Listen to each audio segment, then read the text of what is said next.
Hey guys and ghouls, welcome back to the Cozy Ghost. I'm your host October, and welcome back to Hiveswap Friendsim. Let's get started with our new friend in our new volume.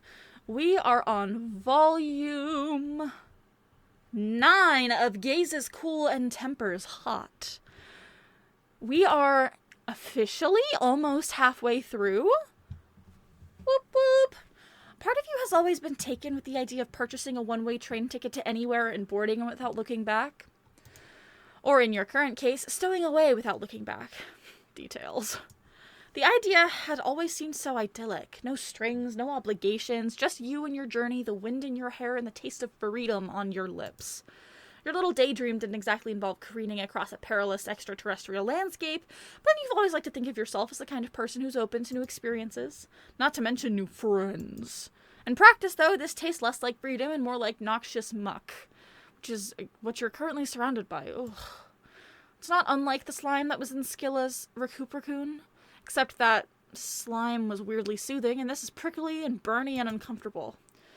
You thought you were being smart by sneaking on board, jumping into some sort of cargo carriage. Oh, how wrong you'd been. The trade-off for not being caught, then maimed, and killed for your blood color is apparently this. You almost would have preferred the maiming. God knows you're used to taking a beating by now. Amicia, it's her again, right? She's a higher blood, and he's a lower blood, but he seems dope. Let's go with him. Azdaja. Azdaja? Azdaja. That's what I'm calling him. After what feels like way too long, the vehicle slows down, and you take the opportunity to tumble out of your slime jail onto the dusty ground, picking yourself up and hurrying away from the station before you can get spotted. Whoa, this place is pretty. A little while later, you're standing at the beginning of a massive canyon, and your awful train ride almost feels worth it. The canyon stretches out endlessly, miles of yawning chasms and winding ravines at your feet. It's enough to make your mouth hang open in awe. After spending so much time in various grody parts of the city, the sight of such pristine natural beauty touches your heart. You feel somehow inspired, like you could belt out an aria or draw a masterpiece if you tried. But before you can begin exploring your hidden creative depths, you're distracted by noises coming from not too far away. You're not alone.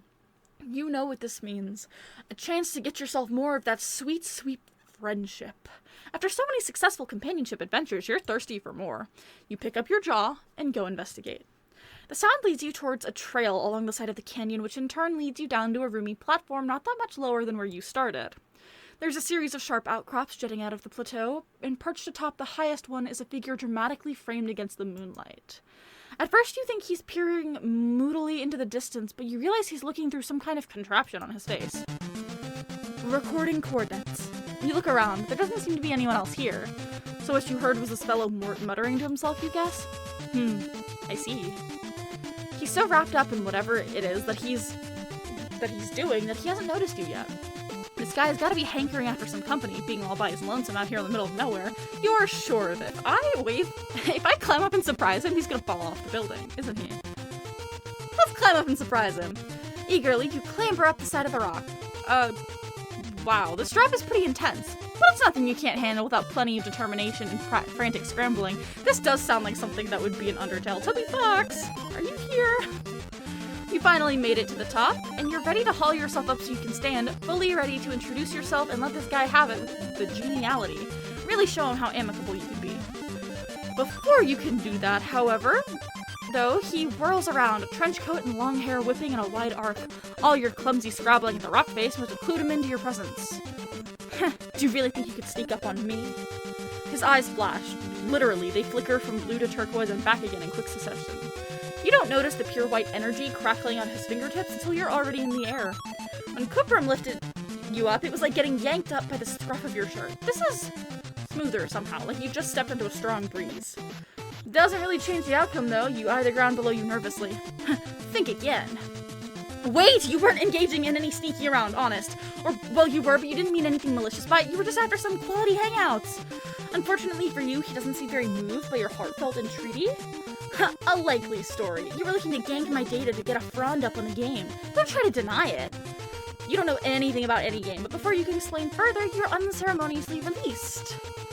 You run through quite the spectrum of emotions as you plunge downwards, but the strongest by far is regret. Regret that you'll emerge from this altercation sans the use of your limbs if you're lucky, but also sans a potential new friend. Bye! Damn, just tossed like garbage. Oof. Well, that didn't go well.